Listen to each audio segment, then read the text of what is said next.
So what is BHMS really? And is it done for children of all grades? BHMS stands for Bright Hearts and Minds Shine, and it's an event, and we usually do it for Key Stage 2 students, that's grades 3 to grade 7, and it's a process through which students make their knowledge visible through presentations and photo documentation. The process of learning is made visible through demonstrations, and student understanding is also made visible through interactive sessions and presentations. Nandini, I'm really curious to know what sets BHMS apart from the other ways of showcasing student learning? Well, if I was to compare it to, say, a student-led MLV, where students of a particular grade make visible what they've learned in an entire month, BHMS is actually a term-end event. And here the entire key stage comes together from grades 3 to grade 7, where there is an actual joining of the dot that happens. So parents get at one glance an idea of what the whole key stage has been doing over the term, and they can actually get a perspective about, okay, if in grade 3 they're just about learning this, by the time they're in grade 7 they're about to do this. So it's a beautiful way in which the skill, the content, the character aspect of it also is made visible during. That's why it's called Bright Hearts and Mind Shine. What would be the ideal time in the year to do a BHMS, and how often is it done in the year?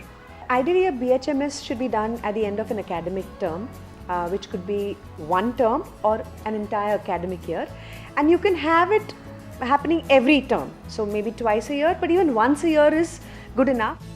How much time would need to be set aside for planning of the BHMS? 2 weeks is the recommended time for the planning and prep. So the first week, we can say an hour a day should be put aside, but as we come closer to the date, you might find you need a little more time, maybe 2 to 3 hours, and of course the day before the actual event, you need to have the entire day for the run-through. What kind of spaces would you recommend for a large-scale event like the BHMS?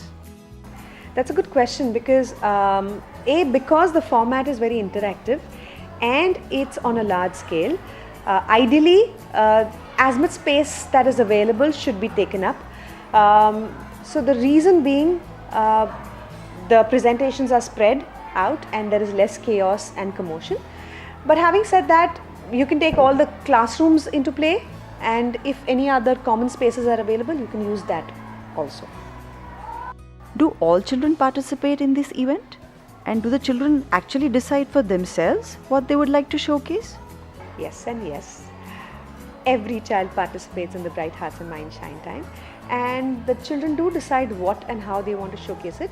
However, the format of the event is decided earlier before we actually involve the entire class, where the Key Stage team of teachers meets with representatives, student representatives from each grade, and that forms a committee that kind of decides what the format will look like, what are the beacons that we want to showcase, and what is the theme that we want to maybe have. Once that is decided, with student voice involved, it's then thrown open to the entire Key Stage, to the students, and then they decide within their own classes what they want to showcase under that theme. Nandini, what would be the key role of the teachers in this entire process? It's up to the teacher to initiate a discussion with the students, talking to them about the relevance, bringing into foray the whole idea of joining of the dots and what the Key Stage would like to showcase.